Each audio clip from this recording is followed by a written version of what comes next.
আসসালামু আলাইকুম ভিউয়ার্স, সকলে কেমন আছেন? আশা করি সকলে ভালো আছেন। তো ভিউয়ার্স, আপনারা স্ক্রিনে দেখা যে ভিডিও গেমসটা আপনারা দেখতে পাচ্ছেন, সেই গেমসটা নিয়ে আজকে আমরা এ টু জেড বিস্তারিত কথা বলবো। তো ভিউয়ার্স, আপনারা স্ক্রিনে দেখানো যে ভিডিওটা আপনারা দেখতে পাচ্ছেন, সেই গেমসটার নাম হচ্ছে আগন্তুক। যদিও এই গেমসটা কিছু কিছু সিন আছে, যে সিনগুলো জিটিএ ভাই সিটির মতো, এই জন্য অনেকে এই গেমসটার নাম রেখেছে জিটিএ ভাই সিটি। কারণ এ পর্যন্ত এই গেমসটি রিলিজ করা হয়নি। আগন্তুক এই গেমসটির ডেভেলপার তারা নিজস্ব তাদের ওয়েবসাইটে জানিয়েছেন যে এই গেমসটি তারা 2020 সালে তারা রিলিজ করবে। যদিও তারা কোনো ডেট ফিক্সড করে নাই, ঠিক আছে। বলে রাখা ভালো যে এই গেমসটা বাংলাদেশের ডেভেলপার দ্বারা তৈরিকৃত, এবং তাদের এই গেমসটি এ পর্যন্ত মাত্র 5% ডেভেলপ করা হয়েছে। তারা এটি জানিয়েছেন তাদের ওয়েবসাইটে, যেটা আপনারা ভিডিওটা দেখলে বুঝতে পারবেন। তো বাংলাদেশের মধ্যে এই প্রথম বিগ বাজেটের এই গেমসটি, আপনারা এই গেমসটি সম্পূর্ণরূপে পিসিতে খেলতে পারবেন। So enjoy this video.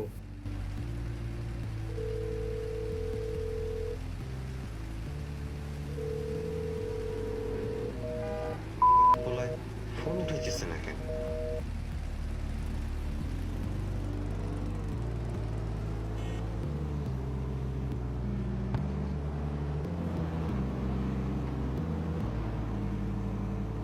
Hello boss. এই শালা তোর বন্ধু কই? তুষার তো ফোন ধরতেছে না। তোর একটা গাড়িতে হইব না।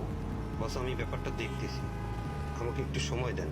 সময় সময় তোর পাতা দিয়ে ঢোকাই দেবো। তুই ফিরে যা, আমি আর ছোটার রাখতেছি। ঠিক আছে, এটা আমি খেয়াল রাখতেছি। তুই মরবি কুত্তার মতো মরবি, কিন্তু মনে রাখিস কাজ কিন্তু 6টার মধ্যেই খতম।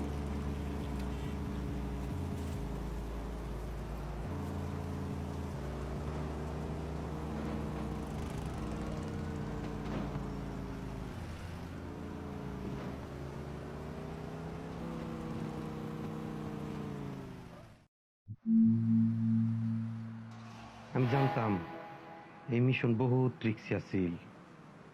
এটা দুইটা মানুষের কাম। এটা হুট কইরাই আত্মহননের মিশনে পরিণত হয়ে গেছে। তবে আমার এই কাহিনী নায়ক হওয়ার বহুত জিদ আছে।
তুই ভুল করতেছস। তুই একটা বড় ভুল করতেছস। আমাকে মেরে তোর কোনো লাভ হবে না। আমাকে মারিস না, ছেড়ে দে। আমি তোকে অনেক টাকার মালিক বানাই দিব। আমি জানতাম এই ছবির নায়ক হওন এত সোজা না। বহুত ক্যাচালের ভিত্তি দিয়া এই কাম করতে হইব। মাগার আমি একটা জিনিস জানতাম না, আমি একটা বড় হাঙ্গামা সৃষ্টি করছি, যা এই গোটা শহরটারে গোরস্থান বানাই ফেলবো।